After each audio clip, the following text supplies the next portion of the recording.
Parallel plate capacitor. अब ये parallel plate capacitor कैसे होगा, क्या बेनिफिट है इसमें? सबसे पहले तो हम सारे चार्जेस बना लेते हैं। ये पॉजिटिव चार्जेस हैं यहाँ पे, ठीक है, ये पॉजिटिव चार्ज, ये नेगेटिव चार्ज, ठीक है। अब इलेक्ट्रिक फील्ड कहां से पॉजिटिव से नेगेटिव आते हुए नजर आ रही है हमें, ये हमारा इलेक्ट्रिक फील्ड की लाइन है ऐसे, ठीक है, कुछ ऐसे, ठीक है। अब देखो यहां पे कोई भी पॉइंट अज्यूम करो, मानो एक पॉइंट यहां पे ये है, एक पॉइंट हमने लिया। अब मुझे बताओ electric field due to plate या पैरेलल प्लेट कितनी होती है? आपको पता है इलेक्ट्रिक फील्ड जो कितनी होती है? बताओ बताओ कितनी होती है?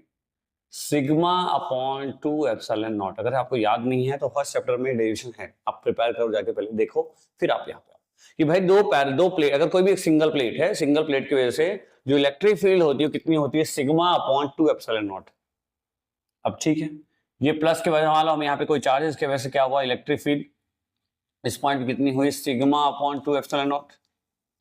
E1 की वजह से, इसके वजह से कितनी हुई? इतनी हुई।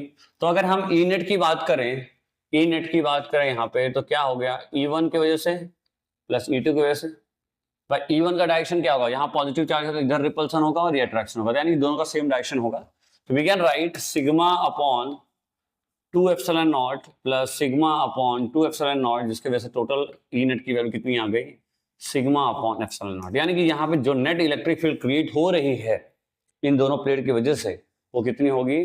Sigma upon epsilon not. देखो हमने पीछे भी वही किया था, हमने वहां भी इलेक्ट्रिक फील्ड को देखा था, फिर उसके हेल्प से इलेक्ट्रिक पोटेंशियल निकाला था। यहाँ पे वही हम कर रहे हैं। इन्होंने क्या बोला, दो प्लेट्स लिए हमने, दो प्लेट्स के बीच में कोई एक पॉइंट हमने जो ऑब्जर्व किया, तो यहाँ पे कितना इलेक्ट्रिक फील्ड था? Sigma upon epsilon not. हम ये क्यों कर रहे हैं?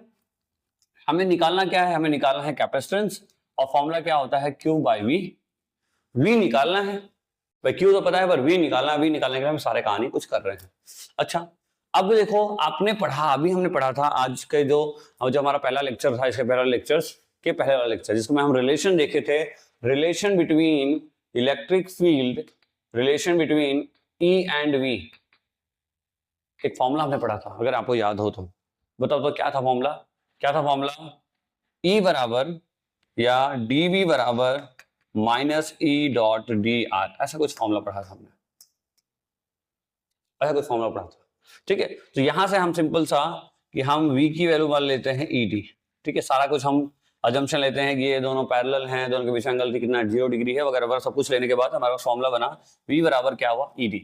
अब एक काम करते हैं, यहां से इसको मैं ऐसा लिख सकता हूं, C बराबर Q बाई ED, चलेगा, कोई दिक्कत नहीं है। सपोज कर लेते हैं इनके बीच का जो गैप है, जो डिस्टेंस है वो कितना है? D, ठीक है, कोई बात नहीं। अब यहाँ से C बराबर Q तो ठीक है, E की वैल्यू कितनी है? सिग्मा अपॉन एप्सिलॉन नॉट और साथ में D। ये सिग्मा ऊपर आ गया तो क्या होगा? Q epsilon not sigma into D। यहाँ तक कहानी समझ में आ गई, ठीक है। अच्छा, अब ये जो Q है, Q यहाँ पे किस तरह से चार्ज जो है किस तरह से डिस्ट्रीब्यूटेड है? यूनिफॉर्मली डिस्ट्रीब्यूटेड है पूरे सरफेस के ऊपर। तो यहाँ पे हमने कंसेप्ट पता है, सरफेस चार्ज डेंसिटी। क्या पता है? सरफेस चार्ज डेंसिटी, जिसका फॉर्मूला क्या होता है? Sigma equals to Q by A। का फॉर्मूला क्या होता है? Sigma equals to Q by A। अब यहां रखो, सिग्मा की वैल्यू रखो, C बराबर Q epsilon not upon Q into A upon D। तो Q से Q मर गया, C की value I epsilon not A by D। This is the most important formula जो हमें आज के लेक्चर से मिला है। ये पूरे लेक्चर में सबसे इंपॉर्टेंट डेरिवेशन यही है। ये एग्जाम में 100% आता है, 100% सभी एग्जाम में, चाहे GSEB हो, स्टेट बोर्ड हो, CBSE हो, कोई बोर्ड हो, आपके एग्जाम में डेरिवेशन या इससे डेरिवेशन रिलेटेड न्यूमेरिकल्स तो आता ही आता है। तो प्लीज प्लीज प्लीज पढ़िए।